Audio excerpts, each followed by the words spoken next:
Hey everyone, David C. Anderson here coming at you from the Knife Center. It's that time of the week again, where as always, we get to take a look at the coolest new knives that have just hit our shelves. Let's check them out.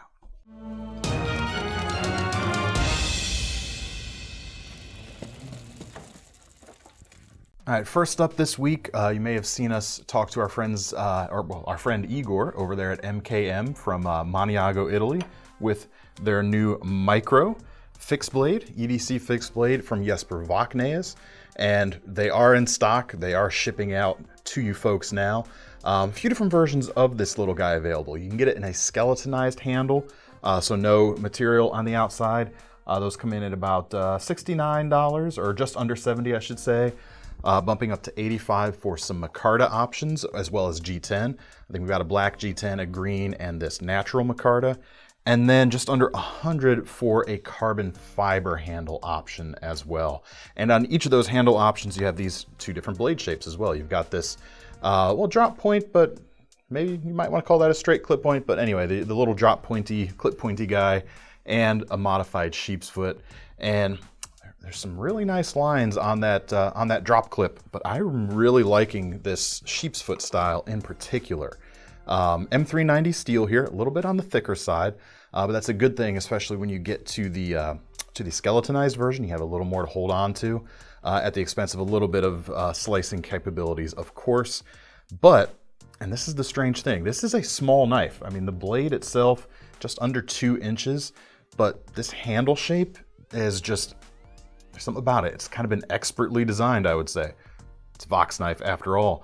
But I barely believe myself when I say this, but I would have no problem tackling a big old pile of cardboard with this, and I would not feel like this knife is going to slip out of my hand or that I'd be under-knifed in a way. You probably put a good thrashing on the edge in the process because there's not much of it, but yeah, it doesn't feel dainty at all, especially, like I said, with this sheep's foot profile. It's got a little bit of a stone-washed finish, which I like. It's going to help hide those scratches when you tackle that mountain of cardboard. And it's comfortable to hold as well. Jimping here, out closer to the fingertip position, where you can get that out there, do a little scoring tip work. A little bit of jimping here at the back for grip, but all the edges all the way around are completely crowned as well. So no hot spots there, nice and smooth. And nice little consideration here, they didn't sharpen all the way through to the finger groove there, so you got a little bit of safety built in. You're not right up on the edge, but you're right behind it. Really cool little fixed blades. I did say they were EDC fixed blades, and that's because I've got a really nice sheath here that you can carry in a couple different ways. First off, you can stick the knife in either orientation because you've got the right cutouts there in the front of the leather, and the strap is going to wrap around and magnet into place there. It's going to work very well in neck configuration, but you can also, if you flip that around, loop it over like that, you can actually loop that leather over the hem of your pocket. Maybe flip the blade around if you're a right-hander like myself. Then you've got a little pocket fixed blade with the handle just sticking right up there with some magnetic retention as well, so it's not gonna come out unless you're ready. Really cool little knives, definitely check these guys out. All right, next up, we've got a new Boker Plus. It's a new version of the Kwaiken from Lucas Burnley. This is the Kwaiken Compact. Coming in right now for this guy at about $135. Blade here is a little bit smaller than the original, of course. Coming in at 3 inches, it might be just the hairest of hairs over 3 inches. So if you're particularly concerned about that measurement, maybe sharpen it a few times to get it right where it needs to be. But we got D2 steel, same kind of upswept trailing point profile to it. Plenty of belly here. Obviously a little more inspired by the traditional Eastern Tanto than the Americanized Tanto shape, as where the Kwaiken, of course, originated from. Pardon my stumbling over the English language there a little bit. Handles here are really nice. Marbled carbon fiber, no liner on the front side. It's just like a solid piece, a little bit of a radius to it. Has a nice matte feel and a nice look too, as you can see. On the back side, we've got titanium, some nice fine machining going on there. Over travel disc here on the back, very Rick Hinderer in style. And a really nice deep carry pocket clip on this guy as well. It's buried, well, essentially, I think it's actually attached inside the metal back spacer here. You can see the way it kind of buries itself in the handle, but it is reversible but there's no external screw holes at the same time. So you got a nice clean look both underneath the clip and on that opposite side. You don't have extra holes drilled into the handle that you don't need. Of course, cleanliness is the name of the game with this particular design. Blade itself folds completely up. You've just got the flipper tab there on the outside. Ball bearings in the pivots for some really good action, of course. And I haven't tried this yet, but oh yeah, he's got some good thumb Bic lighter flick opening action as well. Really cool little piece, and it's kind of the year of the minis in a way. We're seeing a lot of this from a few different companies where they're downsizing some of their real popular designs. So I bet you this one is going to be very successful as well. All right, we've got another Burnley design from Boker. This one a full-on German Boker, not a imported Chinese one like the guy that we just saw before this one. And this is a new version of the Cub fixed blade coming in about 161 right now. And just a nice kind of light duty outdoor use type of shape. Certainly some hunting if you need it.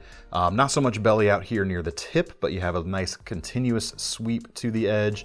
But I think it would be a pretty decent EDC fixed blade as well if you could carry or were inclined to carry a fixed blade that was about this size. Because you've got about 3 3/4 inches of steel N690, curly birch handles with this nice green die that are nice and thin. So if you were going to EDC this, it would definitely lay nice and flat without taking up too much bulk. It's all finished very nicely. N690, like I mentioned, looks like about 1/8 of an inch thick on the steel with a hollow grind here. So you've got some real fine geometry here right behind the edge.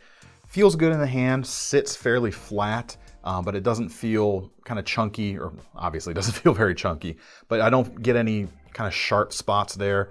In terms of length, it's probably built for more average to smaller sized hands. My hands are slightly larger than average, and while it's not uncomfortable to get a big gorilla grip on it, my pinky is actually resting right over the small beak there. But I guess it's a testament to how kind of subtle or softly refined the shape is, that it's not actually uncomfortable, even though I'm outside of the prescribed grip range right there. As far as the sheath, we've got a simple pancake style leather sheath here. And actually, I haven't tried it yet, but yeah, completely ambidextrous. So you could carry this either side, no problem. Of course, it'll start to form to the particular knife and your particular style of wear over time as well. If you wanted to EDC this, like I said, it wouldn't take up too much room, but I bet you there's enough space here. You could kind of do a horizontal strap on it and convert it to horizontal carry if you wanted to. And I think it would still be fairly comfortable in that type of configuration. And next up, we've got another new Boker fixed blade, a little bit less EDC friendly, I'd say, but definitely more collectible, or more with collectability in mind. It's a new limited edition of their Vollintegral 2.0s, coming in at a very high $1,700 right now. But what do you get for that? It's a full-on German. Only 30 of these are being made. You can see right here, this one's number 22, and it is an integral knife. You've got these handle scales essentially here, which I'll get to in a second, but everything else from the pommel to the crossguard onto the blade is a single piece of steel. And in this case, it's a Chad Nichols Damascus, a stainless Damascus steel. Has a really classic look. Looks kind of like some of the old carbon steel Damascuses could when they start to take a little bit more color, but this is a Chad Nichols stainless variety, so it's going to look like this for a good long time. The handles themselves are a hybrid construction. It's not name brand shock wood, but that's essentially what you're getting here. You've got this red resin paired with an amboina burl wood. I always say that word a little bit wrong, but some really cool colors on this one in particular, because you've got essentially 2 different colors kind of popping in the wood. You've got this kind of orangish to this more neutral into the red of the acrylic here. Really fantastic look as it's taken all together. Especially on the backside, I think you even get a little bit more swirl on that particular piece of acrylic there. You can also see the nice dovetail jointery going on here with the edges of the scales angled out a little bit. That's probably actually a little bit easier to manufacture than a straight 90 degree in this particular case, but it also looks a little better too. Certainly looks a little more fancy as a result. Now, if you wanted to actually use this knife, it would certainly be nice and heavy duty feeling. You probably would want to go with something more like micarta if you wanted even more heavy duty, but the platform that these rest on is rock solid, or iron solid, I should say, steel solid. And you've got a decent performing steel there as well, and it has that great feel. Sheath is leather again, just like that Burnley we just looked at, but this guy does have a snap that loops there over the front.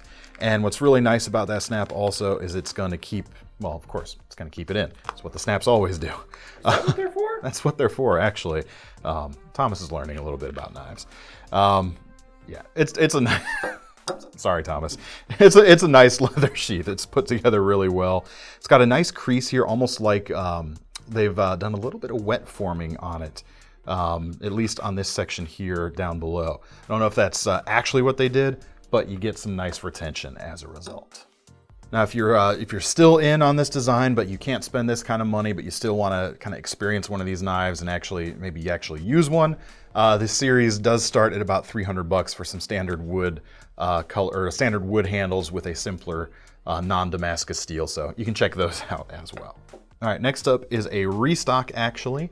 We've got a new batch of the Microtech Exocet Bounty Hunter coming in 309, and the highly coveted, very popular Bounty Hunter makeup. As you can see, you've got some Mandalorian and Boba Fett inspired coloration and symbology going on. You got a little bit of that battle-scarred finish right away. And of course, Microtech, excellent action, of course, and that nice Tonto shape, which I've really grown to really appreciate this particular shape on the Bounty Hunter version over the double-edged dagger, which they aren't currently doing in this particular configuration.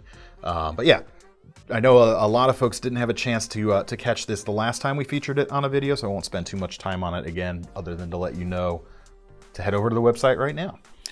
All right, I've got a couple more automatics to show, actually, and we've got a new version of our exclusive Strider SNG Auto from ProTech here. A couple of spicier upgrades. As you can see, we've got a mosaic button here rather than the standard button release. So you got a nice extra little bit of class there. And the blades here are 154 cm, and they're actually a hand ground mirror polish in this case.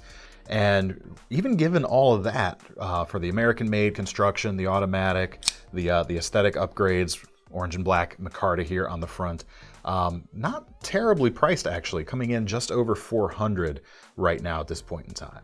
Of course, I think there's probably going to be a lot of folks out there that might buy this to collect, but you might want to go ahead and actually use this blade, even with a mirror polish. Don't be afraid to get it dirty. It's certainly got some really nicely ground bevels going on, compound grinds, nice fine edge, and of course that classic Strider shape. You've got a nice big contact patch here on the handle to hold onto, and you can choke up for that tip work if you want, or you keep your finger farther away from the edge here on the standard hold. Now there's only going to be 50 of these. As you can see, this particular one is number 7. So if you like it, don't wait too long on these guys. Very cool, check them out. All right, next up, 2 more autos to go, and we've got a new Terrain 365. This is actually a dual action, not a double action. It is a dual action automatic. And I'll get to that here in a second, what that means. But this comes in at $495 right now, and you've got a Terravantium blade. So that's not steel, it's a dendritic cobalt alloy that they can run very hard and is going to have a pretty darn high level of edge retention going on. It's not really a scalpel-like edge. They left a little bit of meat here on the flat grind and there on the flats of the side of the blade as well. About 2 3/4 of an inch, so a nice EDC-friendly drop point as well. Handles are titanium with titanium bolsters and of course the carbon fiber inlays. A little bit of radius going on, and that not deep carry, but milled titanium pocket clip there on the back. Right side tip only in this case. Now this is, as I said, a push button automatic. It's also a liner lock, and it really is both. You can operate this just as a normal liner lock, no problem, or you can hit that button there and it's an auto as well. Kind of neat the way they do it. You can't see it from the outside because this piece stays flush, but there's a leaf spring under tension that pushes the blade out when you release that button lock. And when you go, you still have to actuate the liner lock to close it, but when you get there, you can see it stops, closes it back up, button lock pops back out. And in this way, there's no force, none of the spring, that back spring or anything is touching the blade. So you have a very free floating, just standard liner lock experience when you want it. And that smile inducing fun of the auto when you want that as well. Very cool. All right, one more auto, as I mentioned, this is made by Hogue for SIG Sauer. This is the Compound OTF, coming in at about $323 right now. Now this is obviously a little bit larger, but I still say that this is a very EDC friendly OTF automatic. And that's because of the compound handle construction. That's where this model gets its name. Internally, you've got some aluminum, but externally, these are actually G10 handles. It's not metal out there. And as such, the weight on this is impressively low for an OTF like this, coming in at just 3.6 ounces. It feels like in the hand, it's got an almost featherweight feel, and not in a disparaging way. It certainly feels very strong and stable, but you're not going to be weighing down your pockets in the process. You've also got, again, for convenient pocket carry, a nice deep carry pocket clip, which is reversible. A couple different colors right now. You've got this, this bronze version on this clip point blade, as well as a black version. And we've also got a black Tonto blade shape right now as well. And the hardware on the pocket clip and the slide is going to match the blade finish as well. Blade in this case, 3.5 inches, S30V, nice high flat grind, acute point. It certainly has its tactical uses, but it's certainly a very useful style of blade for EDC as well. Fairly nimble, nice long amount of edge to work with as well. And Hogue does a really good job on their OTFs as well. Really, really nice action in and out. Very impressive piece right here. All right, I know we just showed a lot of really expensive knives. Let's go to a really, really big swing contrast-wise and get down to some less expensive stuff. We've actually got some of Buck's new 2021 lineup here, and for the money, they're actually not that bad. They're not particularly designs that get my engine going, but I tend to buy slightly more expensive knives to begin with anyway. But this one right here I think might be my favorite. This is the Odessa, and it's only a $20 knife for what you get. For that kind of money, you're getting a fairly solid feeling knife. It's put together pretty well for that price range. You only get 7CR steel, again, not a high-end thing, but that's okay. Hollow grind, and as you can see by the tip right there, very, very finely ground indeed. Handles are stainless steel, no relief or anything, which you wouldn't really expect at this price point. As such, this is a 4.9 ounce knife. Contrast that with the that Hogue I just mentioned, and that'll show you just how impressive that Hogue actually is. But we've also got a fold over pocket clip here on the back side, frame lock as well. Thumb studs and a flipper. I'm not using the thumb studs too well. Thomas was having a little better luck with them. That's the quirk of some people's hands. Make a fool of me yet, it worked. No ball bearings at this price point, again, as you would expect, but the action's pretty darn good, I think. Flips open quite nicely, versatile shape. You can certainly do a lot worse for your $20 bill right there. Next up is the Decatur. Nice slim design. Interestingly, funny that this comes out the same year as the CEO Flipper from CRKT comes out. Both kind of similarly executed knives. This one's a little bit larger and it comes in at $27. You've got a 3.5 inch blade, 7CR again, and there's a G10 handle option, which I think has a little bit more contour than this one, which is a Gaborsha wood, and it's a little bit flatter overall, but still actually gives you a fair amount to hold on to because it's not a crazy slim knife at the same time, but it's still not going to be hard to carry either. Deep carry pocket clip on the right side, liner lock, and in this case, you've actually got ball bearings on this one rather than the simpler washer on the Odessa we just looked at. Makes the action pretty decent. It's not as crisp as some, but again, price for performance right there, just at $27 on these guys. Not too shabby. Next up, another $20 buck. This is the trunk, the Buck trunk. That amused me more than it should, but anyway, just another $20 guy here. Sub 3 inch cleaver style blade, although you might also say that's a straight razor inspired blade shape. 7CR, hollow ground, as you can see, thumb studs and flipper. This one is back to no ball bearings in the pivot in this case. Might want to make sure you give it a good solid flip there, but it works pretty fine. Pocket clip here is, I think, the best one we've seen so far from these guys. It is just about deep carry, and it's inset with some flush screw heads there. Nice little detail that even on knives more expensive than this sometimes get left out. But if you've been a fan of cleavers and you don't want to spend too much money on one, and you also need one that's a little smaller, again, not a bad way to spend 20 bucks right there. All right, next up, we've got the Langford from Buck coming in at 23 bucks. And similar story overall. We've got 7CR steel again, about 3 3/8 in this case, folded over pocket clip and a liner lock, and some G10 in this case. There's the green one, and there's also a black that you can get right now. It's got a nice little divot running down the side, and it actually gives a little bit of a place for your fingertips to rest in certain grips, or even your thumb when doing a pinch grip. Has a little bit extra there for you to grab. And this one actually has ball bearings as well, just like that, I forgot the name already, the Gaborsha wood one there from a second ago. And the action on this one I think is the best one on the table so far. Has a nice snap to it. Again, for a $23 knife.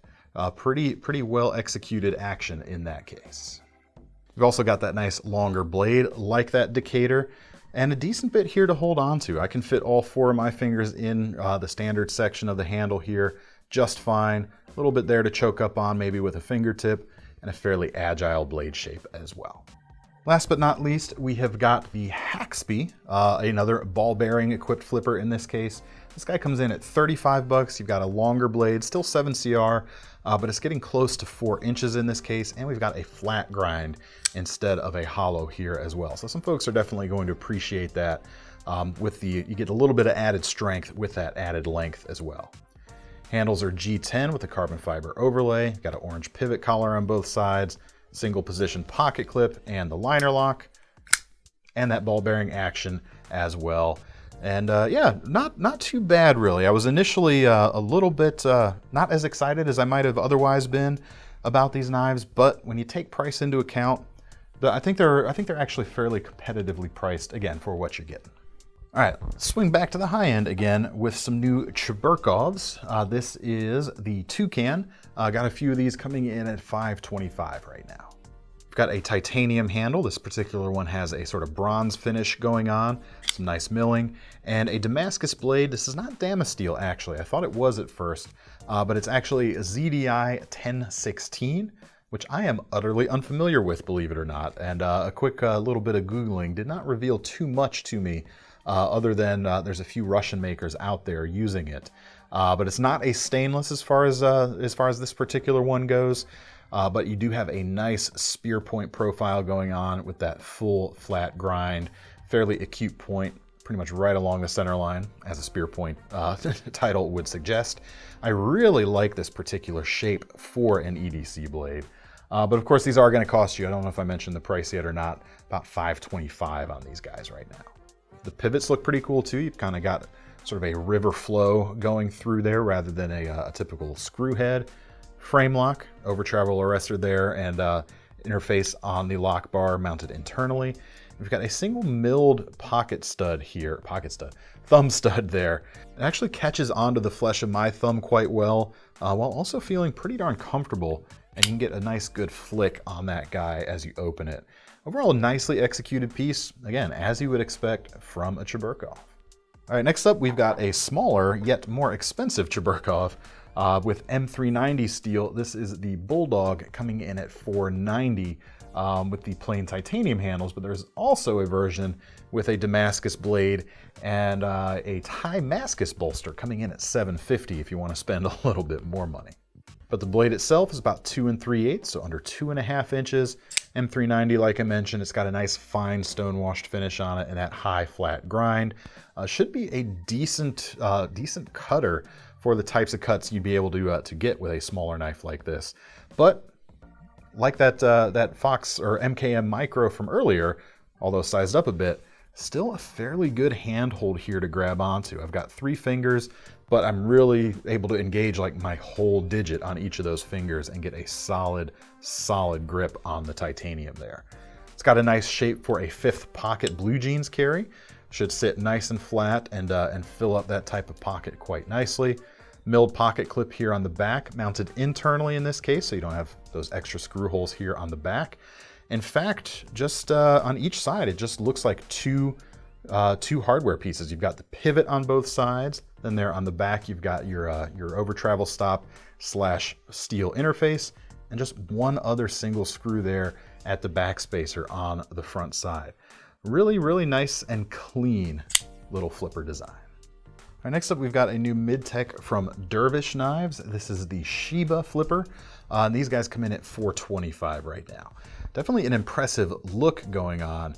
I'm actually a little bit intimidated by this blade, not because it's overly large, but it's kind of a smaller handle and the blade itself is a little bit thicker. Definitely has that drop shut going on. I know it didn't look like much, but if you're not careful, it might be real easy to get your finger there, at least if you have big hands and big fingers like myself. But flipping action is pretty darn good, even though you've just got this really narrow kind of section here around the pivot, which is actually kind of neat. You don't see that too often on some larger flippers like this. So it's got really good lines as a result, because they're really able to scoop away and give you a nice flow from the spine of the blade into the backside of the knife handle as well. While we're on that backside, the pocket clip's pretty neat too. It's milled titanium, but I don't know, it doesn't feel like it, but it looks almost like they left some of the fine machining lines in there. It's not a completely flat looking surface. You've got some visual interest going on there as well. It actually feels really good in the hand thanks to that shape. My hands lock into there quite nicely and feels like you're ready for some pretty powerful cuts, but you've got a little bit of a kind of an up and away feel to the actual edge itself, at least in the orientation when you're gripping the handle. So it might not slice half too badly as well. But certainly a very different take on the pocket cleaver than that buck trunk from before. I just wanted to say buck trunk again. But yeah, that is the Dervish Sheba. A little bit pocket cleaver, a little bit pocket straight razor, whole lot of cool. All right, next up we've got a fixed blade, which is very much not at all my style, being an outdoorsman, but this is actually a pretty well recognized and masterfully designed tactical knife. This is the LOTAR orev 5132. Very catchy name, don't you think? But it was designed by a Mike Lee Knarek, who is an expert in tactical knife techniques and also founded what eventually became the Israeli Defense Force back in the day. So definitely a lot of pedigree with this design. We've got D2 steel here, about 4¼ inches, and this is all about kind of two specific needs that led to this, what would normally be considered a rather unconventional blade shape. Now, just looking at the blade, you might think this is the standard grip with the tip trailing away, but it's actually designed to be carried with the tip, or in a forward grip, with the tip facing forward for maximum force and application of force in penetrating tasks. And then when held in a reverse, for other types of catching maneuvers, utilizing that long slicing edge in those kind of maneuvers, like I said. So definitely above my pay grade in terms of really understanding those techniques. But if you're one of those out there that does understand them, I think you're going to see pretty apparently that this is good at it. And if you're out there and you don't really understand them, you probably want a little training to figure out how to use it first anyway. So that's quite all right. Now, prices on these guys are $225. With that, you get the G10 handles and a Kydex sheath as well. Go ahead and snap it in there. Retention is nice and good, and you've got that TechLock sized or TechLock compliant holes on the back, and it does come with its own TechLock style of adapter here. So you can carry it a number of different ways. You've got the slide lock here on the end, so you can actually lock that in place. You can carry it inverted, horizontal, standard, whatever you wish. And there's also, for a few bucks more, there's another sheath option with some even fancier attachment things there. But yeah, definitely a distinct knife, and definitely something I'd love to learn a bit more about as I go through my knife journey as well. All right, last but not least, we've got a new Halfbreed's axe, and we had the small rescue axe a few weeks back, and now we have the large rescue axe, which, as you would think, is a little bit bigger. This guy comes in at $395, and definitely an impressive piece as well.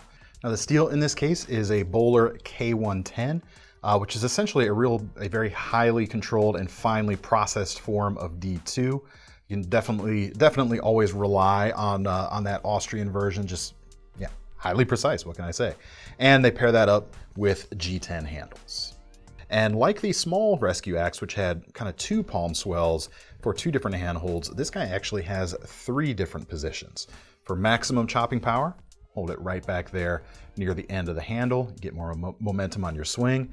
For a slightly more controlled chop, maybe some finer work, but you're still kind of going away at something, you've got a mid-haft grip. And if you want to really get there behind the edge and do some finer work, you do have a swell here up at the top. I kind of wish they actually moved it up a little bit further, but it doesn't feel uncomfortable anyway if you do choke all the way back up, if you need to do some stuff with that leading edge, which is, of course, very sharp. And then there on the back, you've got the spike as well. Doesn't come down to a perfect point, but you wouldn't want that to get snapped off anyway, but definitely fine enough and kind of shaved off the edges here enough that you can definitely put a lot of penetrating power into that right there, whether you're breaking into like a car door, any other type of breaching tasks like that. You could get in there, do some prying with that, no problem, because the steel is about 8 millimeters thick. Definitely a lot there to withstand some abuse. Now, sheath here, Kydex, snaps right in. And just like that small rescue axe, there's a lot going on here. What you're paying for, it doesn't just stop at the tool. The sheath has a lot going for it as well. You can see here these protrusions. That's actually screw threading on the front side, so you can move the carry plate to either side, and you can use it with these MOLLE compatible dots straps, or a Tech Lock style of attachment that's actually the same type one that was on that LOTAR that we just looked at. And then you've also got that retention strap here with a pull the dot snap, so it's not going to come loose in the wrong direction. You got to pull it in just the right direction, as we can see. And it's also just one of those things I appreciate. The retention is certainly very good, but accessing the tool is not difficult. And I say that while I stumble a little bit, just because, holding in your hand as opposed to being on the belt, but it's simple to rotate it out and pull it out. You don't have to fight to get this axe out of the sheath, which can be the case sometimes with some of the competition out there. So definitely a very, very nicely designed sheath to go with your tool. All right, folks, that's all I've got for this week. Make sure to let me know what your favorites were down in the comments. If you want to get your hands on any of these, we'll leave links in the description to take you over to KnifeCenter.com. While you're over there, make sure you sign up for our Knife Rewards program too while you're at it, because if you're going to spend your hard-earned money on one of these knives, you might as well earn some free money to spend on your next one.